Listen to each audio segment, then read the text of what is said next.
करीब 4500 साल पहले, जब धरती के ज्यादातर हिस्सों में लोग अभी भी छोटे छोटे गांवों में मिट्टी के घरों में रहते थे, तब सिंधु नदी के किनारे एक शहर खड़ा था।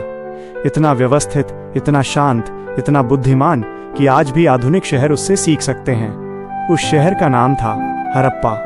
सुबह का सूरज धीरे धीरे ईंटों की दीवारों पर फैल रहा था। हवा में मिट्टी और ताजे अनाज की खुशबू थी। छतों पर लोग जाग चुके थे। हर घर लगभग एक जैसा था, पकी हुई ईंटों का बना, मजबूत, सीधा, संतुलित। उन घरों में से एक में रहता था 12 साल का लड़का अर्जुन।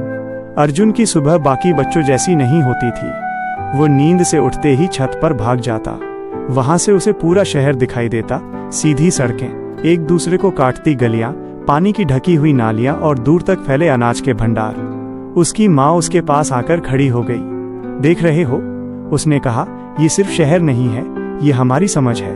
अर्जुन ने पूछा, समझ कैसी? माँ मुस्कुराई, जहाँ लोग साथ सोचते हैं वहाँ सभ्यता बनती है। उसे पूरी बात समझ नहीं आई, लेकिन उसे एहसास था उसका शहर अलग है। ईंटों की बुद्धि हड़प्पा के घर ऐसे बनाए जाते थे कि गर्मी में ठंडे रहें और सर्दी में गर्म। हर घर में एक आंगन था जहाँ परिवार साथ बैठता।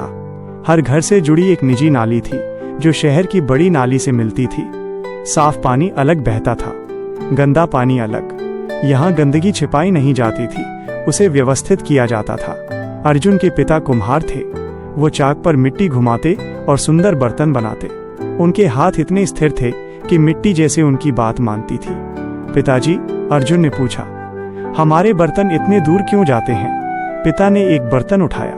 क्योंकि हड़प्पा सिर्फ अपने लिए नहीं बनाता, हम दुनिया से बात करते हैं। उन्होंने समझाया कि व्यापारी समुद्र पार तक जाते हैं, मेसोपोटामिया तक। वहां लोग हड़प्पा के बर्तन पहचानते हैं। हमारी मुहर देखो। पिता ने एक पत्थर दिखाया। उस पर एक बैल बना था। ये हमारी पहचान है। मुहरों की भाषा। शहर के बाजार में एक बूढ़ा कारीगर मुहरें बनाता था। अर्जुन अक्सर उसके पास बैठ जाता।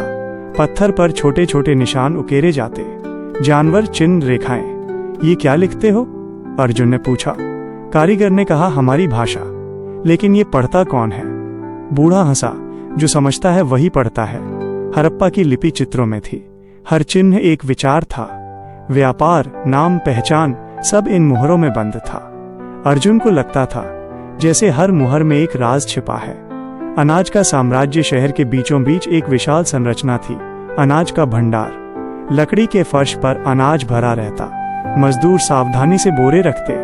हर चीज मापी जाती, बराबर, तौल। यहाँ कोई भूखा नहीं सोता था। एक बुजुर्ग ने अर्जुन से कहा, सभ्यता पेट से शुरू होती है। हड़प्पा ने भविष्य के लिए अनाज जमा करना सीखा था। ये शहर सिर्फ वर्तमान में नहीं जीता था, वो आने वाले समय के लिए सोचता था। सफाई का धर्म। हर घर में स्नान घर था। पानी की निकासी का सही इंतजाम। ढकी नालियां, सार्वजनिक कुएं। अर्जुन की माँ रोज आंगन धोती। साफ रहना भगवान के करीब रहना है, वो कहती। हड़प्पा के लोग सफाई को नियम नहीं, संस्कृति मानते थे। नदी की बेचैनी। लेकिन उस साल कुछ बदल रहा था। सिंधु नदी का पानी कम होने लगा। खेतों की मिट्टी सूख रही थी। मछुआरे खाली जाल लेकर लौटते। व्यापारी चिंतित थे। बाजार का शोर धीरे धीरे कम हो रहा था। एक रात अर्जुन ने पिता को चुप बैठे देखा। क्या हुआ?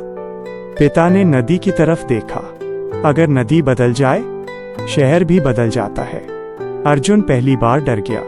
उसे लगा जैसे पूरा शहर सांस रोककर खड़ा है। आने वाला समय। आसमान धूल से भरा था। हवा सूखी थी। लोग फुसफुसा रहे थे, कहीं और बसने की बातें।